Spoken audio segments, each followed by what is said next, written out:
Bismillahirrahmanirrahim. Assalamualaikum warahmatullahi wabarakatuh. Alhamdulillahilladzi anzala sakinata fi qulubil mu'minin liyazdadu imanan ma imanihim. Asyhadu an la ilaha illallah wahdahu la syarikalah wa asyhadu anna Muhammadan abduhu alladzi la nabiyya ba'da. Qala Allah Ta'ala fil Qur'anil Karim, a'udzu billahi minasy syaithanir rajim. Ya ayyuhalladzina amanu ittaqullaha haqqa tuqatih wa la tamutunna illa wa antum muslimun. Wa min ayatillah, a'udzu billahi minasy syaithanir rajim. Bismillahirrahmanirrahim. Inna anzalnahu fi lailatul qadr wa ma adraka ma lailatul qadr. Lailatul qadri khairum min alfi syahr. Tanazzalul malaikatu warruhu fiha biizni rabbihim min kulli amrin salamun hiya hatta matla'il fajr. Shadaqallahul adzim.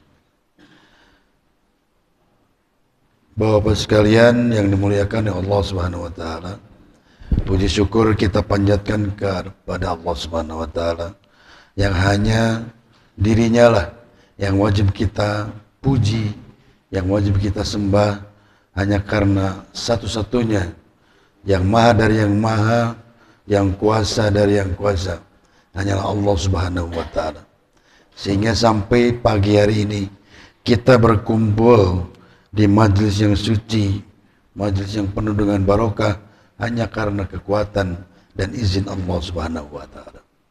Salawat dan salam kita limpah curahkan kepada junjungan kita Nabi Muhammad sallallahu alaihi wasallam yang masih senantiasa kita suburkan, sebarkan risalahnya, sehingga pada pagi ini pula kita masih setia istiqomah untuk menegakkan li'ilati kalimatillah hingga kiamat nanti. Seperti yang telah diutarakan oleh Pak Ketua DKM dan juga Bapak Ustaz Deden, bahwasanya minggu Ahad hari ini adalah Ahad terakhir di bulan Ramadan. Maka untuk melengkapi berbagai ilmu yang telah didapat dalam kuliah subuh ini di akhir saya akan menyingkap makna rahasia Lailatul Qadar. Telah kita yakini bersama bahwa bulan Ramadan itu memiliki berbagai keistimewaan, memiliki berbagai kekhususan.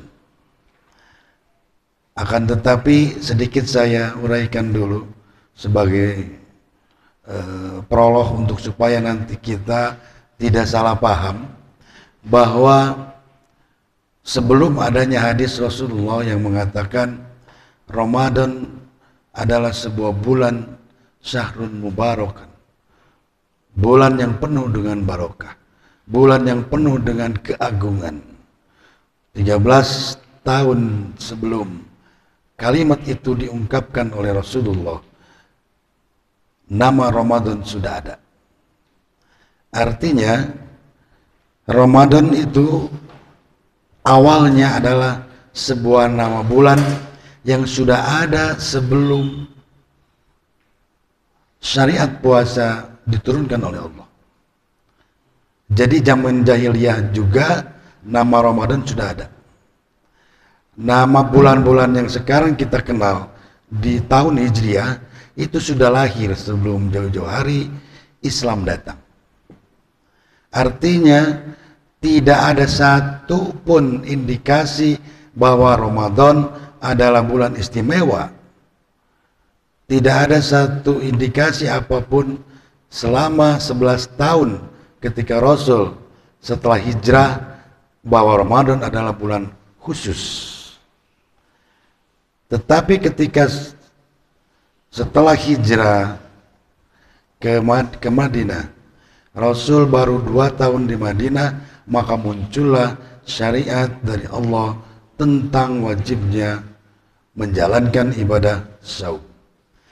Maka ketika itu pula Rasul mengatakan kepada para sahabat bahwa hadza syahrun atau syahrun Ramadan syahrun mubarakan, bahwa Ramadan ini adalah bulan yang penuh barokah.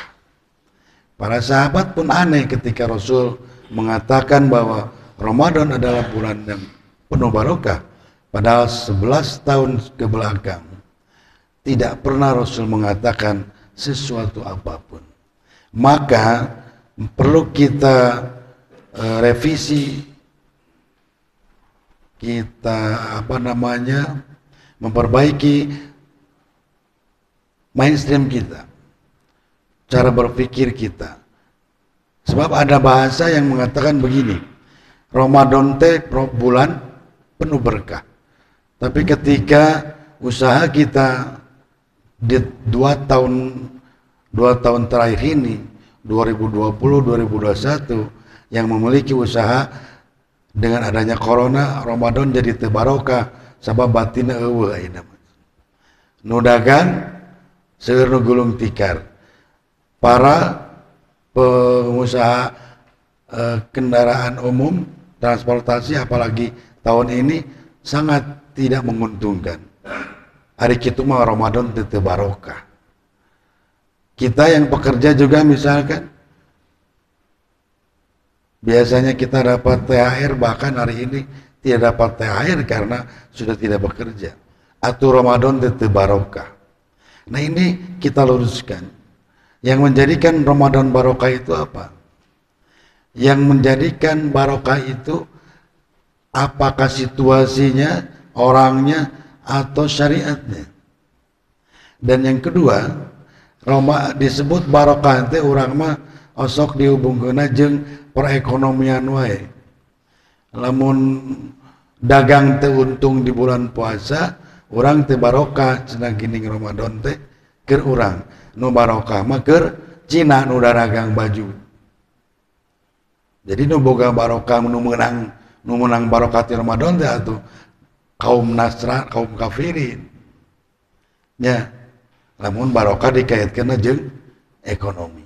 Oleh karena itu, barokah itu bukan batasannya hidup matinya kita di bulan Ramadan, tetapi disebut barokah soteh gara-gara ayat syariat Islam yang turun dalam surat Al-Baqarah ayat 183 memerintahkan kita untuk saum.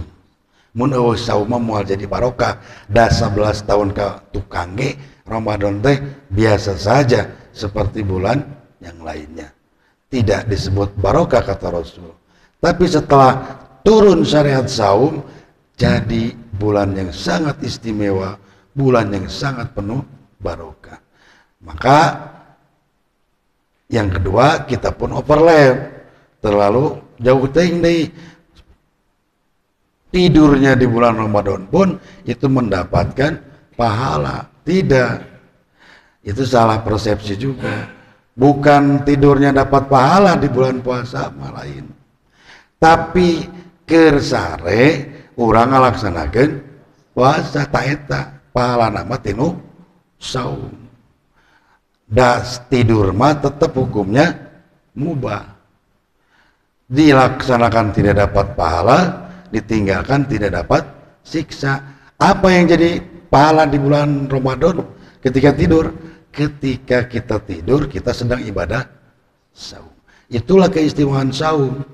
Kalau saum bisa bari nyupiran mobil, bisa. Saum bisa bari kukumawadai istri kita, bari nyese, bari ngepel, bisa. Itu istimewanya, double. Kita bekerja dapat pahala, juga dapat pahala dari saum. Nah, apalagi keistimewaan Ramadan, yaitu Lailatul Qadar.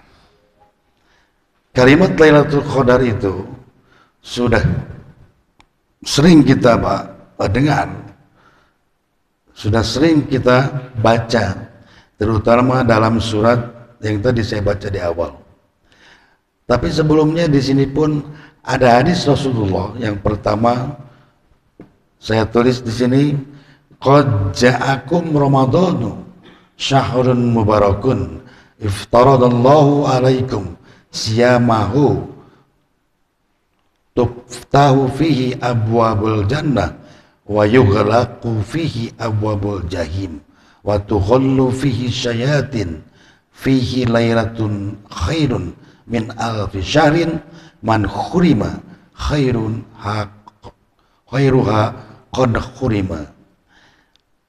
Hadis yang diriwayatkan oleh Imam Ahmad, Ibnu Abu Syaibah dan Ibnu Humaid, Ishaq bin Rawaih, ini menjelaskan tentang kondisi ketika datang bulan Ramadan, apa yang terjadi.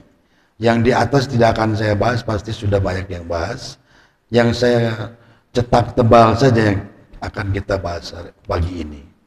Bahwa di dalam Ramadan itu ada beberapa perkara yang terjadi, dan diantaranya barang siapa tidak mendapati malam itu, maksudnya malam Lailatul Qadar, ia telah kehilangan pahala 1000 bulan. Kalimat pahala 1000 bulan dalam hadis, dalam Quran pun tertuliskan. Saking istimewanya malam Lailatul Qadar. Ada apa di malam Lailatul Qadar?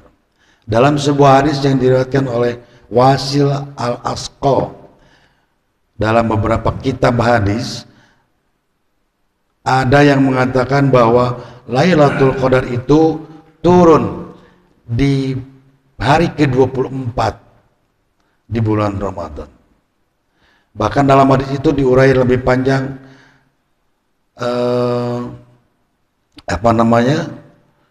ajarannya Ibrahim turun di awal Ramadan. Kitab Taurat turun pada 6 hari di bulan Ramadan. Dan Al-Quran katanya turun pada hari ke-24 di bulan Ramadan. Sementara Injil turun di hari ke-18 di bulan Ramadan. Ada beberapa hadis yang mengungkapkan demikian. Walaupun hadisnya derajatnya tidak mutawatir, tetapi tidak sahih, tetapi hasan. Hanya ada indikasi-indikasi bahwa kenapa ada yang namanya Lailatul Qadar. Dalam hadis itu yang saya ingin tekankan adalah bahwa terjadinya Lailatul Qadar itu memang benar-benar terjadi. Pengertian Lailatul Qadar ada dua pengertian, bahwa yang tidak akan yang akan kehilangan pahala 1000 bulan itu Lailatul Qadar yang mana? Nah, di sini yang pertama, Lailatul Qadar ketika Al-Quran diturunkan sekaligus ke langit dunia. Jadi beberapa para ulama bersepakat bahwa yang dimaksud pada surah Al-Qadar, inna anzalnahu fi lailatul qadri, sesungguhnya kami telah menurunkan Al-Quran fi lailatul qadri, pada malam kemuliaan. Bapak-bapak sekalian dimuliakan oleh Allah, di sini Allah tidak menggunakan kalimat inna anzalnal Qur'anu. Kenapa Allah tidak menggunakan langsung kalimat Al-Quran? Sesungguhnya aku turunkan Quran fi lailatul qadri, tetapi dengan kata domir huwa. Domir itu pengganti. Inna anzalnahu fi lailatul qadri. Menurut ilmu bahasa Arab, bahwa ada istilah satu kata untuk dua makna yang berbeda. Inna anzalnahu, sesungguhnya aku turunkan, kami turunkan. Apa yang diturunkan di sini? Al-Quran. Kenapa tidak memakai kalimat Al-Quran saja langsung? Karena Allah memiliki maksud yang lain. Disinilah yang disebut ada dua makna pengertian Lailatul Qadar Yang pertama yang dimaksud oleh Allah di sini adalah ketika Al-Quran diturunkan dari Lauhil Mahfud. Yang pertama dari Allah ke Lauhul Mahfud. Yang kedua dari Lauhul Mahfud ke langit dunia. Dari Lauhul Mahfud ke langit dunia itu tidak berangsur-angsur, plak langsung. Mohon ayat nama kurang digambar kena samushaf langsung turun. Gitu. Seperti yang tadi hadis di awal saya bacakan, bahwa turunnya Taurat, turunnya Injil, turunnya ajaran Ibrahim, itu semua turun langsung kepada nabinya. Seperti yang kita ketahui, Nabi Musa naik ke gunung Tursina. Di sana bertahanus berapa waktu? 40 hari. Dan berdialog langsung dengan Allah. Firman-Nya langsung diberikan kepada Nabi Musa. Nabi Ibrahim bertemu dengan Allah, langsung diberikan. Begitu pula Injil tidak melalui perantara lagi. Tetapi Al-Quran melalui beberapa tahapan. Pertama dari Allah ke Lauhil Mahfud. Itu tidak ada satu hadis ataupun ayat yang menjelaskan rincian bagaimana diturunkannya. Tetapi hadis yang mengatakan ada perjalanan perpindahan dari Allah ke Lauhil Mahfud itu ada. Nah, yang kedua di sini, pengertian Lailatul Qadar yang pertama di sini adalah turunnya Al-Quran atau diturunkannya Al-Quran secara sekaligus, tetapi bukan kepada Rasul, disimpanlah di Lauhul Mahfud. Apa landasannya? Di sini ada landasannya. Ada beberapa ayat, khususnya kami telah menurunkan Al-Quran pada malam kemuliaan. Kita cermati di sini kalimat Inna anzalnahu fi lailatul qadr. Sesungguhnya kami telah menurunkan dia Al-Quran pada malam kemuliaan. Adakah indikasi malam kemuliaan ini terjadinya di bulan Ramadan? Coba tinggal. Kami telah menurunkan Al-Quran pada malam kemuliaan. Yang disebut Lailatul Qadar di sini dalam Al-Quran surat Al-Qadar dari 1 sampai 5 tidak ada penjelasan sedikit pun bahwa ayat turunna Al-Quran itu di bulan Ramadan. Harus deh. Daya. Nerangkeun naon kadituna hanya menjelaskan tentang apa itu Lailatul Qadar. Lailatul Qadar adalah lebih utama daripada 1000 bulan. Malaikat turun, ruh itu malaikat Jibril maksudnya, turun pula dengan izin Allah. Mereka membawa pokok-pokok perintah, hukum-hukum yang perlu bagi dunia dan akhirat. Dan semua itu dari mulai malam Lailatul Qadar sampai terbit fajar, keadaan tidak ada kejahatan sedikit pun. Jadi pas malam Lailatul Qadar mah tidak ada satu setan pun yang bisa berbuat jahat. Semuanya, tidak ada satu kejahatan pun yang dilakukan oleh setan di dunia ketika Lailatul Qadar itu turun. Lailatul Qadar mana? Nah, ini pertanyaannya. Lailatul Qadar yang pertama ini, yang ketika itu turun Quran dari Lauhul Mahfud ke Baitul Izzah, ke langitnya dunia, atau Lailatul Qadar yang hari ini, bulan Ramadan, yang setiap tahun kita bertemu dengan 10 hari terakhir. Nah, ini yang jadi pokok pertanyaan nanti. Artinya, dalam ayat ini, dalam surat Al-Qadar ini, kita catat tidak ada kalimat Ramadan di sini. Dibuka dalam beberapa tafsir pun tidak dijelaskan bahwa ini terjadi di bulan Ramadan. Yang kedua, loncatlah itu tibalik menyimpena. Inna anzalnahu fi lailatin mubarakatin. Dalam surat Ad-Dukhan ayat 3, juga diterangkan tentang bahwa kami sesungguhnya menurunkan Al-Quran pada malam yang diberkahi. Dalam surat ini pun belum ada indikasi bahwa bahwa Quran turun di bulan Ramadan. Baru pada ayat yang ketiga surat Al-Baqarah ayat 185 dijelaskan bahwa syahrun Ramadan alladzi unzila fihil Quran hudan linnas wa bayyinati minal huda wal furqan, bahwa bulan Ramadan adalah di dalamnya diturunkan Al-Quran sebagai petunjuk bagi manusia, dan keterangan-keterangan petunjuk itu sebagai pemisah antara yang hak dan yang batal. Dua ayat yang pertama tadi, Al-Qadar dan Ad-Dukhan, itu turun di Mekah. Ini yang mesti kita penting pahami. Sekali lagi, surat Al-Qadar yang kita baca tadi, in anzalnahu fi lailatul qadri, dengan Ad-Dukhan ayat 3 itu turunnya di Mekah.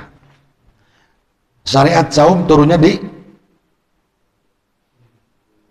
Madinah.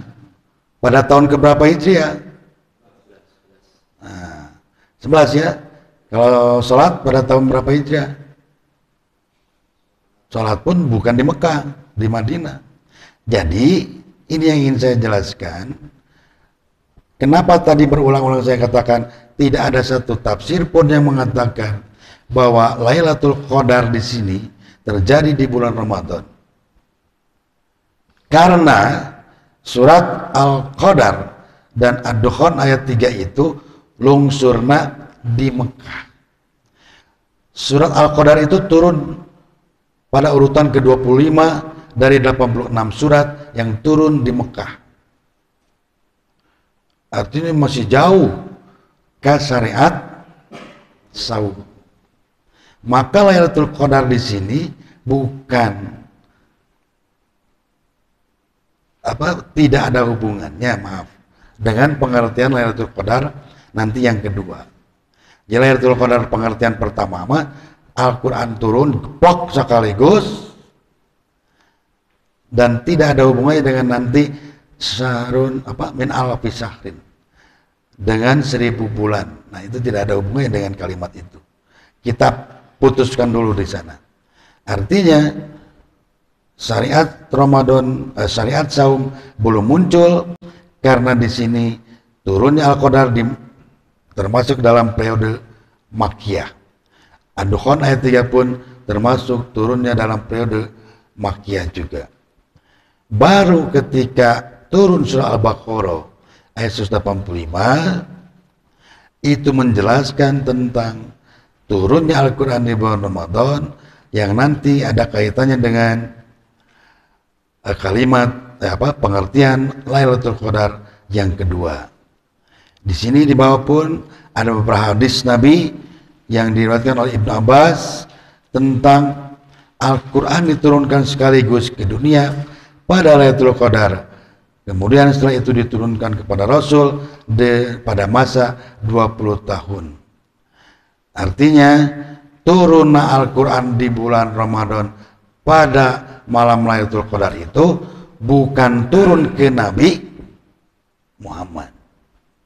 Ya, di sini dijelaskan dalam hadis yang diriwayatkan oleh Ibnu Abbas bahwa unzil Al-Quran jumlatan wahidatan ila sama'id dunya. Al-Quran diturunkan sekaligus ke langit dunia pada Lailatul Qadar. Tsumma unzila ba'da dzalik, kemudian setelah diturunkannya itu maka fi isrina sanatan, baru diturunkan kepada Rasul selama masa 20 tahunan. Itu dalam hadisnya. Lalu membacalah Ibnu Abbas surat Al-Furqan ayat 33 dan surat Al-Isra ayat 106. Hadis riwayat An-Nasai. Dalam riwayat lain ada redaksinya yang lain. Unzil Al-Quran fil lailatul qadr jumlatan wahidatan ila sama'id dunya wa kana bimauqi'in nujumi wa kana Allahu azza wa jalla yunziluhu ala Rasulillah ba'dahu fi ithran ba'din.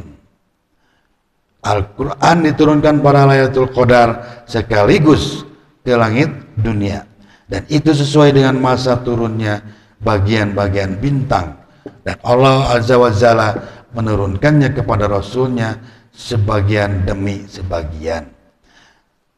Dan mereka mengatakan laula nuzila alaihi Qur'anu, membaca surat Al-Furqan ayat 32. Hadis riwayat Baihaqi dan Al-Hakim. Di hadis yang ketiga masih riwayat Imam Baihaqi bahwa ada seseorang bernama Atiyah bin Al-Aswad bertanya kepada Ibnu Abbas. Ia berkata, aku ragu-ragu tentang firman Allah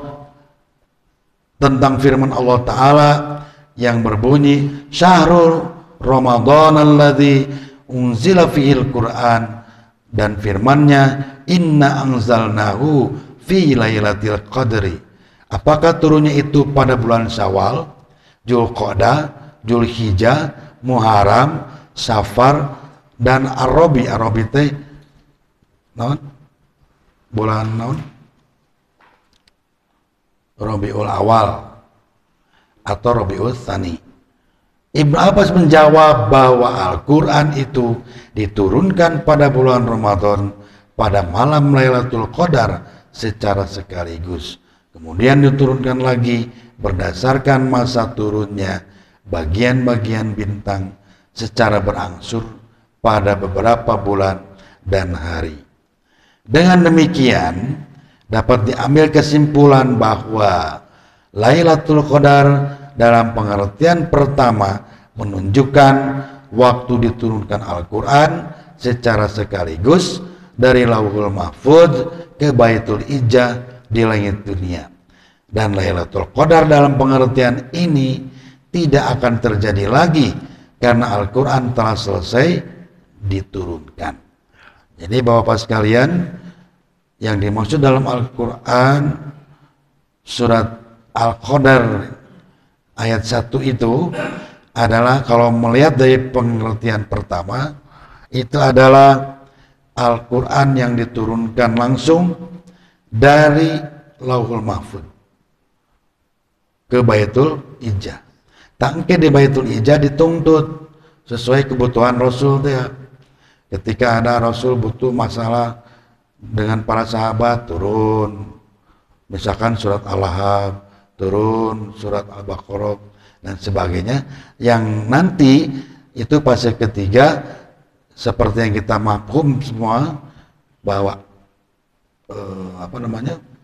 wahyu pertama yang turun di Gua Hiro yaitu surat Al-Alaq, Iqra bismi rabbikal ladzi khalaq dan sebagainya, itu baru dari Baitul Izzah ke Rasul melalui malaikat Jibril.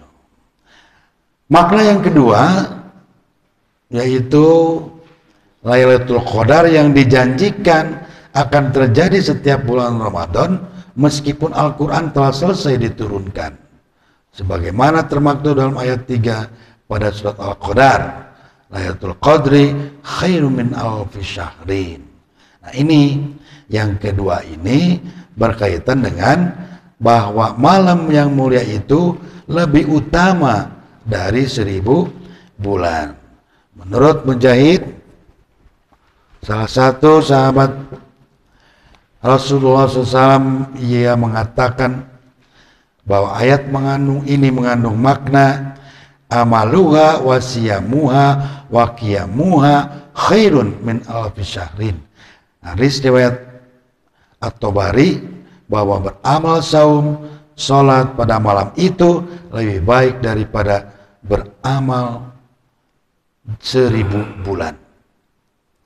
Artinya, mun urang sholat di penting eta, mun urang saum di tanggal-tanggal eta ganjil di bulan Ramadan, sama artinya kita telah melaksanakan ibadah yang pahalanya lebih baik dari beribadah selama 1000 bulan.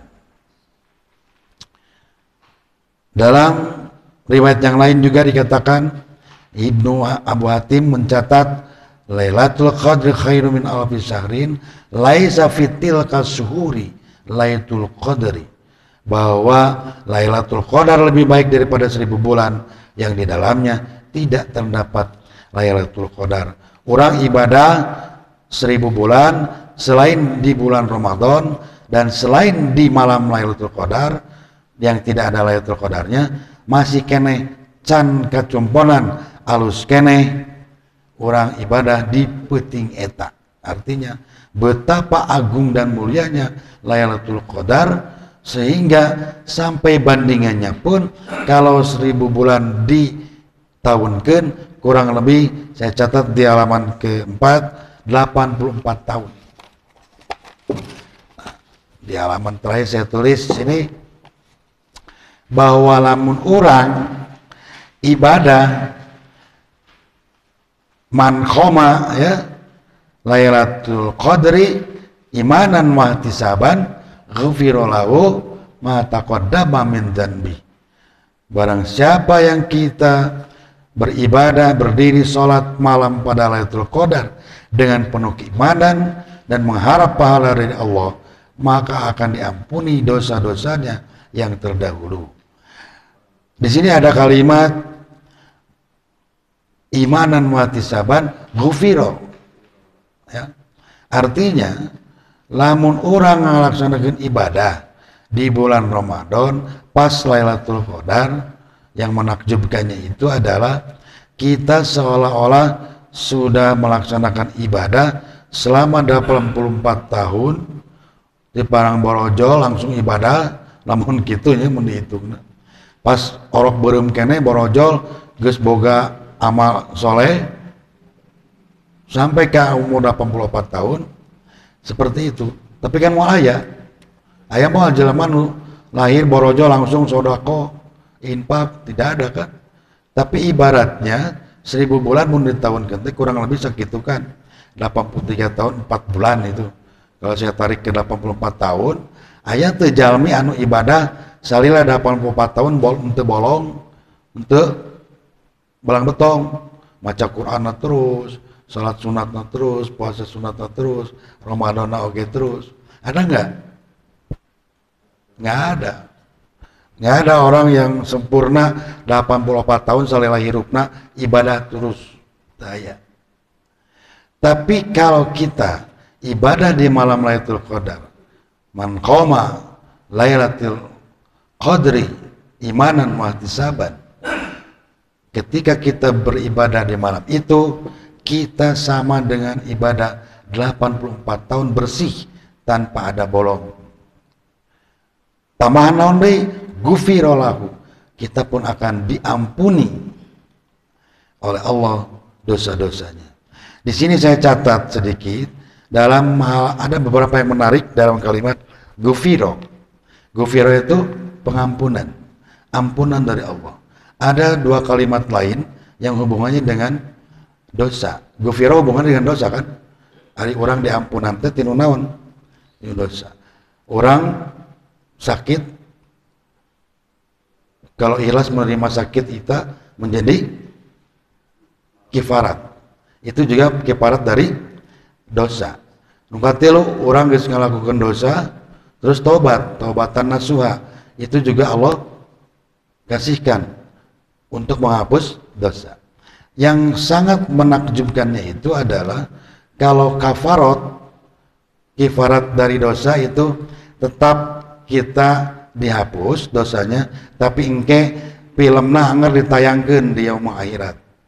Pas orang diriungkeun di padang mahsyar teh pada hari terakhir, hari pembangkitan, hari penghisaban, aya video orang, orang teh ngalakukeun itu, tapi geus dihampura ku Allah gara-gara orang sakit. Kifarat. Taubatan nasuha juga sama. Walaupun kalimatnya taubatan nasuha, tobat yang sesungguh-sungguhnya, mau mengulangi, ari ciri taubatan nasuha teh naon?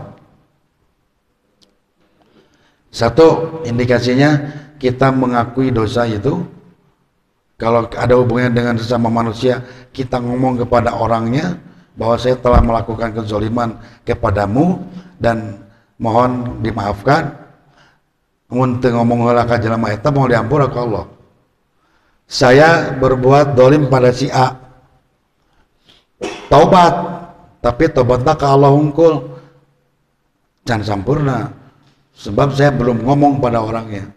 Saya datang ke Pak Pendi, ketua DKM, Pak Pendi, saya pernah dolim ke Pak Pendi, memfitnah begini. Ampura, saya sadar salah, saya rek tobat nasuha, minta diampura, izinkan saya menerima maaf dari Pak Pendi. Cek Pak Pendi mun teu diampura, wayahna. Makanya harus ngomong. Nah, setelah ngomong kata Pak Pendi, saya maafkan, nanti Allah mengabulkan taubatan nasuha kita. Jadi tong salah taubatan nasuha mah komo aya hubungan jeung batur kudu ngomong tah ka jinisna. Mun urang geus ngalakukeun kesalahan ka manehna bari manehna teu hafal komo.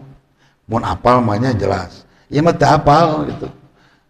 Dan dia baru tahu ketika kita minta maaf, enggak apa-apa. Nah, itu taubatan nasuha.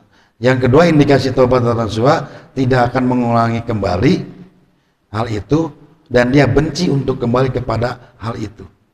Itu indikasi taubatan nasuha. Sebesar itu taubatan nasuha kita lakukan, tetap kita di akhirat rekaman orang anggar ditayangkeun deui. Aya tapakna, oh sia eta tapakna harita urut ngalakukeun dosa. Tapi gufirallahu ma taqaddama min dzanbi, yang kita dapatkan dari ibadah kita di malam Lailatul Qadar hapus sadayana. Tidak ada bekasnya, tidak ditayangkan, bahkan kita sendiri pun tidak tahu bahwa kita pernah melakukan itu. Betapa dahsyatnya kita beribadah di bulan Ramadan pas malam Lailatul Qadar ngan sakali-kalina, tapi ku Allah dikasih rewardnya banyak sekali. Reward sarwa pahalana teh 84 tahun.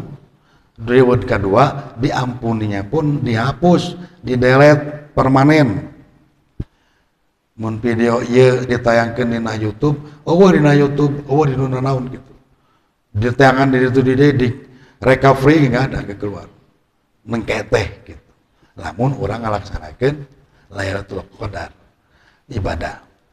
Itu saja mungkin yang intinya kalau saya tarik kesimpulan Bapak sekalian, bahwa pengertian yang pertama adalah pengertian turunnya Al-Quran yang Allah turunkan sekaligus dari Lauhul Mahfuz ke Baitul Izzah, sementara Lailatul Qadar yang hadir setiap bulan Ramadan di tiap tahun adalah yang barusan. Artinya orang mau mendapatkan peristiwa turun Al-Quran datos beres, tapi orang bakal mendapatkan pahala dari beribadah di malam Lailatul Qadar. Malam kasabaraha atau Lailatul Qadar turunna, ini berbagai pendapat, banyak yang silang pendapat, tetapi 10 pokoknya mah hari terakhir kita diberi motivasi oleh Rasul untuk lebih giat lagi beribadah. Aya anu licik dulur orang, nah ibadah mah tong hitung-hitungan, untung rugi. Unggal malam ganjil manehna begadang. Pika subuh mun aya ngariung dia kieu teh nunutan baledog ku sukro keur ngaji kieu teh main naon bisi kaliwat Lailatul Qadarna teu kabagean. Jadi penting kene pika subuh menjelang sahur dan subuh ngariung kieu norek ngaji norek naon bebas, tapi teu meunang nunutan baledog deui. Silih baledog atur di masjid teh sukro pabaratak pakai maledogan. Tapi unggal malam 2 hiji, 2 telu, 25 malam lilik Quran mangaju bae banyak. Malam lilik Quran ibadah anu nepi ka peutingna teh dipilihan. Nah, tong gitu licik atuh. Allah ge da tara ruhnya. Allah mah tara hitungan mere pahala ka urang. Ai urang hayang menang pahalana tapi hitungan. 10 terakhir teh dipilihannya nu ganjilna aya teh. Saudara kita nggak akan saya sebutkan siapa itu. Yang penting ada aja saudara kita unggah Ramadan teh malam lilik Quran udang nanti 10 terakhir nanti. Itikaf di kita itu kan belum sempurna seperti Rasul ya. Kan baik diajar kan. Itikaf Rasul makan 10 nyaan tidak keluar sedikit pun. Hajat kita paling ke jamban tuang ke masjid, jamban tuang masjid. Aya nu kieu penting nama di masjid, isuk-isukna gawe can beres itikaf. Ya. Kita masih belum bisa itikaf sempurna seperti Rasul. Tapi tenan naon, minimal kata para ulama aya kahayang gitu kan. Cicing di masjid ibadah. Untuk di masjid tenan naon. Unggal penting ibadah di rumah. Ulah licik dia tadi. Minimal jika maju salat isya sama dengan orang lain. Kayak orang mah tarawihna rek menjelang subuh. Nah gitu kan. Ada niat. Ieu mah mun teu niat-niat acan pan riweuh.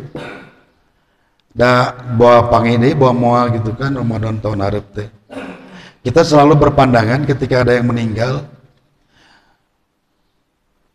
Kalau saya ya misalkan, saya pribadi lah, sakapeung sok aya kieu. Mautnya. Kemarin kakak saya Jumat kemarin pulang Jumatan. Duh lieur cenah.